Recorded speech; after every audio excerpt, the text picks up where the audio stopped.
어제 행정안전부가 발표한 주민등록 인구 통계에 따르면 주민등록 통계상 1인 세대가 전체 세대의 40%를 돌파하면서 역대 최대를 기록했습니다.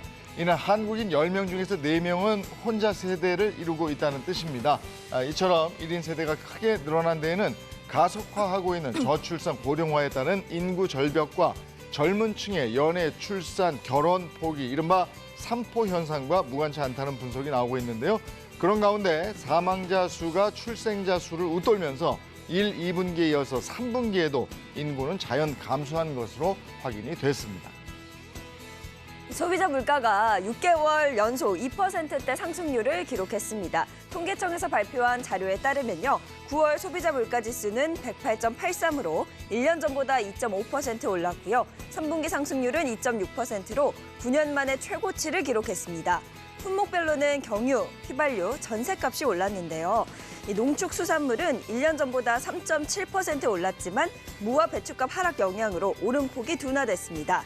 특히 농산물이나 유가 같은 계절적, 일시적 요인을 제외한 근원 물가도 1.9% 올라 5년 만에 최고치를 기록했는데요. 화폐 가치는 떨어지고 물가는 전반적으로 다 오르는 인플레이션 우려가 커지고 있습니다. 최근에 가계부채 관리 차원에서 금융권이 대출을 억제하는 가운데 문재인 대통령이 어제 참모회의에서 전세 대출 등 실수요자가 어려움을 겪지 않게 살피라는 지시를 내렸습니다. 최근 정부의 대출 규제 강화로 아파트 중도금과 잔금에 대한 집단 대출이 일부 중단되면서 2, 3년 전에 아파트 계약 당시 중도금, 잔금을 은행에서 대출받아 납부하려던 무주택자가 어려움에 빠졌는데요. 이런 상황이 오자 문 대통령이 전세대출 규제를 통해서 가계 부채 규모를 줄이되 실수요자에게 피해가 가지 않도록 하는 방안을 강구하라고 청와대 참모진들과 금융당국에 지시한 것으로 해석됩니다.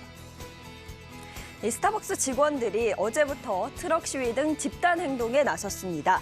이번 시위는 지난달 있었던 스타벅스의 다회용 컵 이벤트로부터 촉발됐는데요. 전국 스타벅스 매장에 다회용 컵을 받기 위해 고객들이 몰리면서 직원들이 과도한 업무에 시달렸기 때문입니다. 스타벅스 직원들은 이번 시위를 통해 열악한 근무 환경 개선을 포함한 임금 인상, 과도한 굿즈 마케팅 지양 등을 본사에 요구하겠다는 계획입니다. 직원들의 집단 행동 움직임에 스타벅스 측은 파트너들의 의견과 지적을 모두 경청하고 앞으로 부족한 부분을 개선해 나가겠다는 입장을 밝혔습니다.